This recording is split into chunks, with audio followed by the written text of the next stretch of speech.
Welcome to Time News Studios.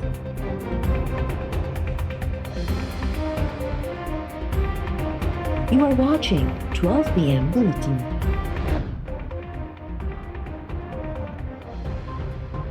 Afghan सदर सां phone ते राब्ते बाद वज़ीर आज़म इमरान खान वफ़द सूधो ताजिकिस्तान रवानो।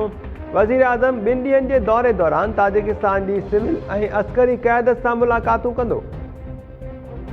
वज़ीर आज़म जे वफ़द में वफ़ाक़ी वज़ीर फवाद चौधरी, शेख रशीद, अली ज़ैदी, मुईद यूसुफ ऐं आतिफ खान शामिल। वज़ीर आज़म हाउस जे तर्जुमान मूजिब वज़ीर आज़म जे दौरे दौरान पाकिस्तान ऐं ताजिकिस्तान विच में मुख़्तलिफ़ मुआहिदनि तोड़े याददाश्त नामनि ते सहियूं कयूं वेंदियूं। वफ़ाक़ी वज़ीर फवाद चौधरी चयो आहे त वज़ीर आज़म जो दौरो मुआशी ऐं सिक्योरिटी लिहाज़ सां इंतिहाई अहम आहे।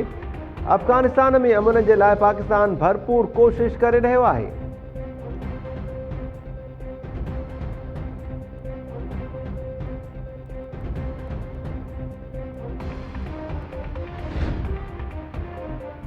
सिहत बाबति वज़ीर आज़म जे ख़ुसूसी मुआविन कोरोना जा केसिस वधण सबबि ईद उल अज़हा ते पाबंदियुनि जो इशारो ॾेई छॾियो। डॉक्टर फैसल सुल्तान चयो आहे त डेटा मां पतो पए थो त मुल्क में कोरोना जी चौथी लहर अची रही आहे। हालतूं ॿुधाए रहियूं आहिनि त ईद उल अज़हा बि महदूद पैमाने ते मल्हाई वेंदी। जॾहिं बि को नओं वेरिएंट ईंदो आहे त तेज़ीअ सां पखिड़िजी वेंदो आहे। मौजूदा भारतीय वेरिएंट डेल्टा 50 खां 60% तेज़ीअ सां पखिड़िजी रहियो आहे। सिंध हुकूमत तरफ़ां लागू कोरोना पाबंदियुनि जी हिमायत कंदे डॉक्टर फैसल सुल्तान चयो आहे त कराची में मस्बत केसिस जी शरह 90% ताईं पहुची वई आहे। सूबाई हुकूमत जे फ़ैसिलनि सां इतफ़ाक़ कयां थो।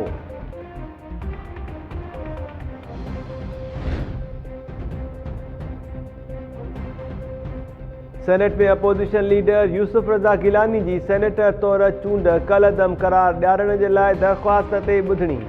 इलेक्शन कमीशन में रिटायर्ड जस्टिस अल्ताफ़ इब्राहिम कुरैशी जी सरबराही में 3 रुकनी कमेटी तरफ़ां PTI अॻवाननि जी दरख़्वास्त ते ॿुधणी जारी। ॿुधणी दौरान वीडियो में नज़र ईंदड़ MNA जमील अहमद ऐं फ़हीम ख़ान इलेक्शन कमीशन अॻियां पेश। दरख़्वास्त गुज़ार मलिका बुखारी, आलिया हमज़ा ऐं PTI जा वकील बि पेश थिया।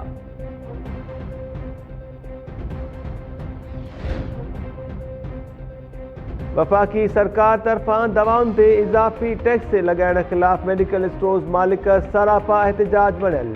सिंध जे मुख़्तलिफ़ इलाइक़नि में मेडिकल स्टोर मालिकनि तरफ़ां शटर बंदि हड़ताल। उमरकोट, शाहपुर चाकर, झोल ऐं ॿियनि शहरनि में मेडिकल स्टोर्स न खुलिया। स्टोर मालिकनि जो चवणु आहे त वफ़ाक़ी हुकूमत दवाउनि ते इज़ाफ़ी टैक्स लॻाए ग़रीब माण्हुनि खां जीअण जो हक़ खसे रही आहे। दवाऊं महांगियूं थियण सां ग़रीबनि ते इज़ाफ़ी बार पवंदो। मेडिकल स्टोर मालिकनि तरफ़ां दवाउनि ते इज़ाफ़ी टैक्स वापसि वठण जो मुतालबो।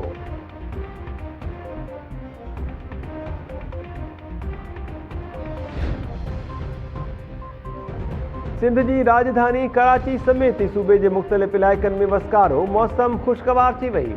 कराची जे डिफेंस, औरंगी टाउन, सदर, बंस रोड, क्यामाड़ी, लियारी ऐं ॿियनि इलाइक़नि में किथे तेज़ त किथे हल्की बरसात। काज़ी अहमद, बांधी ऐं शाहपुर चाकर में वसकारे खां पोइ गर्मीअ जो ज़ोर टुटी वियो।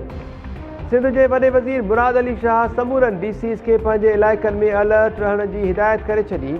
बलोचिस्तान में बरसात बाद ॿोॾि जहिड़ी सूरतहाल। सिब्बी ऐं नसीराबाद में नदी नालनि खे घारा पवण सबबि केतिरा ई ॻोठ पाणी हेठि अची विया।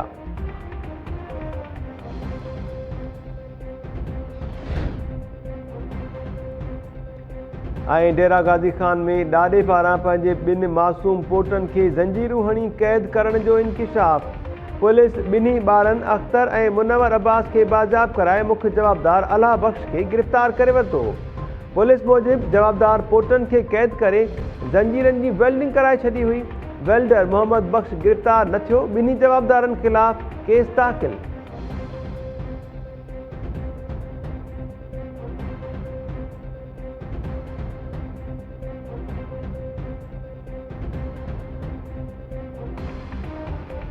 अस्सलाम वालेकुम नाज़रीन, टाइम न्यूज़ में अवां खे भरीकार चऊं था। मां आहियां महताब अली नूर।